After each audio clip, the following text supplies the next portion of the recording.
اعوذ باللہ من الشیطان الرجیم بسم اللہ الرحمن الرحیم۔ السلام علیکم ورحمۃ اللہ وبرکاتہ۔ درویش ٹی وی کے معزز خواتین و حضرات، ہم امید کرتے ہیں کہ آپ خیریت سے ہوں گے، اور اللہ عز و جل کے حضور دعا بھی ہے کہ آپ سب کو خیریت سے رکھے اور اپنی رحمت کے سائے میں رکھے۔ خواتین و حضرات، ایک جنگ میں لڑائی اپنے عروج پر تھی، موت کا رقص جاری تھا، اور حضرت علی کرم اللہ وجہہ رضی اللہ تعالی عنہ شہادت کے شوق میں میدان کارزار میں اپنی جان کی بازی لگاتے ہوئے کسی تردد و تامل اور بزدلی کے بغیر جوہر شجاعت دکھا رہے تھے، اور بہت سے یہودیوں کو ٹھکانے لگا چکے تھے۔ قلعہ فتح ہونے کے قریب تھا کہ اچانک قلعہ کے پہرے داروں کا ایک گروہ نکلا، اور اس گروہ کے ایک آدمی نے حضرت علی رضی اللہ تعالی عنہ پر اس زور سے وار کیا کہ ڈھال بھی آپ کے ہاتھ سے گر گئی۔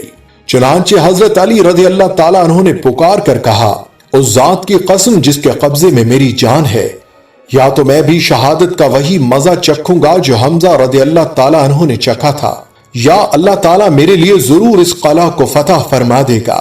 یہ فرما کر آپ رضی اللہ تعالی عنہ شیر کی طرح ایک پرانے دروازے کی طرف دوڑے جو قلعہ کے پاس پڑا ہوا تھا۔ آپ نے اس دروازے کو اٹھایا اور اس کو ڈھال کی جگہ استعمال کرتے ہوئے بچاؤ کا ذریعہ بناتے رہے۔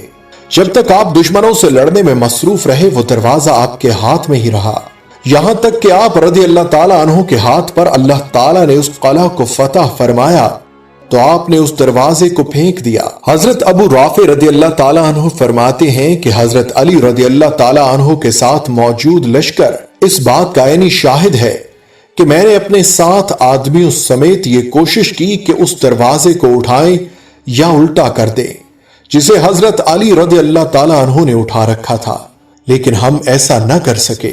ایک مرتبہ ایک کمزور جسم کا شخص حضرت علی رضی اللہ تعالی عنہ کی خدمت میں حاضر ہوا اور آپ کے سامنے بیٹھ کر کمزور آواز میں کہنے لگا، حضرت مجھے تقدیر کے بارے میں بتائیے گا کہ اس کی حقیقت کیا ہے۔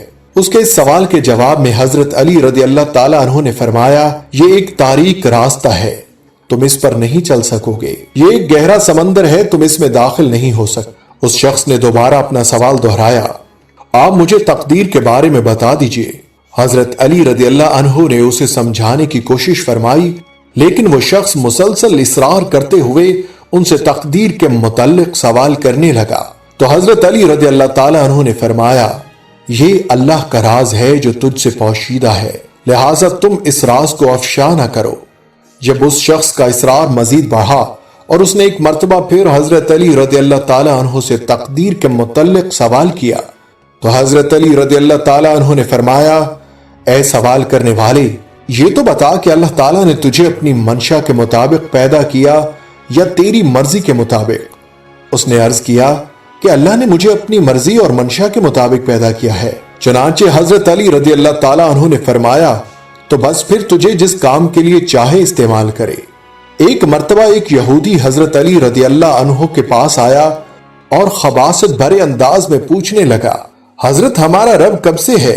یہ سن کر حضرت علی رضی اللہ تعالی عنہ کا چہرہ متغیر ہو گیا، رخسار سرخ ہو گئے، اپنا ہاتھ اس کے شانے پر رکھ کر اس کو جھنجھوڑا اور فرمایا، وہ ذات ایسی نہیں ہے کہ ایک زمانے میں موجود نہیں تھی پھر موجود ہوئی، بلکہ وہ ابتدا سے موجود ہے۔ وہ ذات بلا کیفیت ہے، نہ اس سے قبل کچھ تھا اور نہ اس کی کوئی انتہا ہے، وہ ہر انتہا کی انتہا ہے۔ اس آدمی نے انکساری کے ساتھ اپنا سر جھکا لیا اور کہنے لگا، اے ابو الحسن، آپ نے سچ فرمایا۔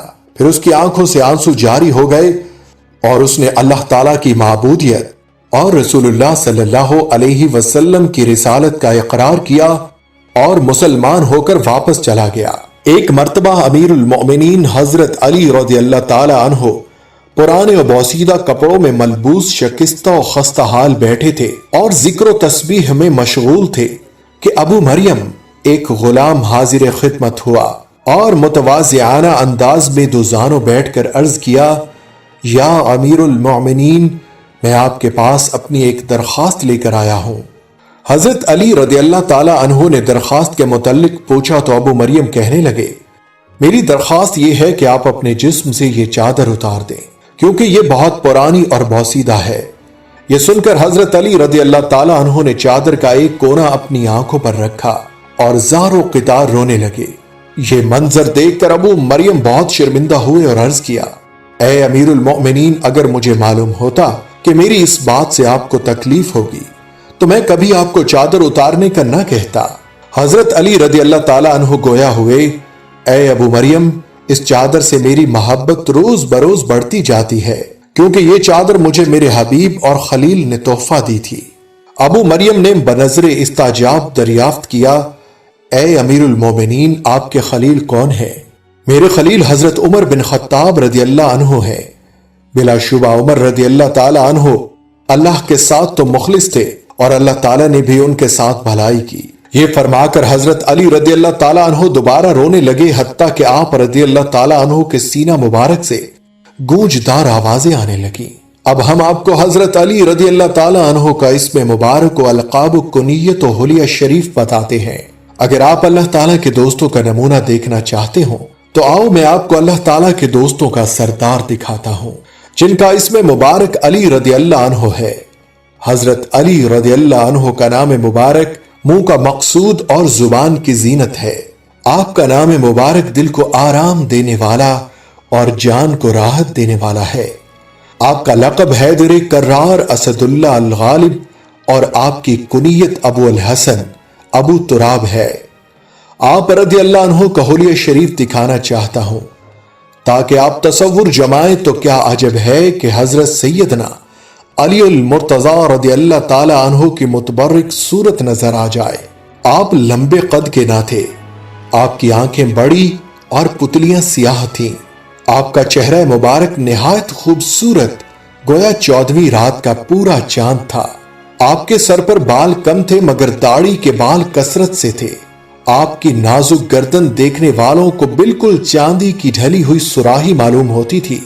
حضرت مولا علی شیر خدا رضی اللہ عنہ مکۃ المکرمہ میں پیدا ہوئے۔ آپ رضی اللہ عنہ کی والدہ ماجدہ حضرت سیدتنا فاطمہ بنت اسد رضی اللہ عنہا نے اپنے والد کے نام پر آپ کا نام حیدر رکھا۔ والد نے آپ رضی اللہ عنہ کا نام علی رکھا۔ حضور پر نور شاف یوم النشور صلی اللہ تعالی علیہ وآلہ وسلم نے آپ کرم اللہ تعالی وجہ الکریم کو اسد اللہ کے لقب سے نوازا۔ اس کے علاوہ مرتضی یعنی چنا ہوا، کرار یعنی پلٹ پلٹ کر حملے کرنے والا، شیر خدا آپ رضی اللہ عنہ کے مشہور القابات ہیں۔ آپ رضی اللہ عنہ نبی کریم صلی اللہ تعالی علیہ وآلہ وسلم کے چچا زاد بھائی ہیں۔ حضرت سیدنا علی رضی اللہ عنہ کا لقب اسد اللہ یعنی شیر خدا ہے، اور یہ لقب آپ کی بہادری کی وجہ سے آپ کو دیا جاتا ہے۔ جیسے ہمارے ہاں رستم زمان، شیر پاکستان، شیر بنگال وغیرہ کے القاب ہیں، اسی طرح حضرت علی رضی اللہ عنہ کو ان کی شجاعت و بہادری کی وجہ سے شیر خدا یعنی اللہ تعالیٰ کا شیر کہتے تھے۔ شجاعت میں آپ رضی اللہ عنہ کی ذات گرامی بے مثل تھی۔ اللہ تعالیٰ نے آپ رضی اللہ عنہ کو بازو خیبر شکن، پنجائے شیر افغن عطا فرمایا۔ بارگاہ نبوت سے آپ رضی اللہ عنہ کو اسد اللہ کا لقب عطا ہوا۔ غزوہ بدر، غزوہ احد، غزوہ خندق، غزوہ خیبر سے شہادت تک قدم قدم پر آپ رضی اللہ تعالی عنہ نے فقید المثال شجاعت کا مظاہرہ کیا۔ فاتح خیبر حیدر کرار صاحب ذوالفقار، شیر یزدان شاہ مردان ابو الحسن سیدنا علی المرتضی رضی اللہ تعالی عنہ کو اللہ تعالیٰ نے شجاعت و بہادری کے عظیم جوہر سے مزین فرمایا۔ میدان کارزار میں آپ کی سبقت و پیش قدمی بہادر مرد و جمع افراد کے لیے ایک نمونہ تھی۔ غزوہ خیبر کے موقع پر آپ کی شجاعت و بہادری سے متعلق امام ابن عساکر کے حوالہ سے روایت ہے۔ سیدنا جابر بن عبداللہ رضی اللہ تعالی عنہما نے فرمایا، حضرت علی المرتضی رضی اللہ تعالی عنہ نے خیبر کے دن قلعہ کے دروازے کو اپنی پشت پر اٹھا لیا، یہاں تک کہ اہل اسلام نے اس پر چڑھائی کی اور اسے فتح کر لیا، اور اس کے بعد لوگوں نے اس دروازے کو کھینچا تو وہ اپنی جگہ سے نہ ہٹا، یہاں تک کہ 40 افراد نے اسے اٹھایا۔ دعا ہے کہ اللہ تعالی ہمیں صحابہ کرام رضوان اللہ علیہ مجمعین کی زندگی سے سبق سیکھنے اور ان کے نقش قدم پر چلنے کی توفیق عطا فرمائے، آمین ثم آمین۔ السلام علیکم ورحمۃ اللہ وبرکاتہ۔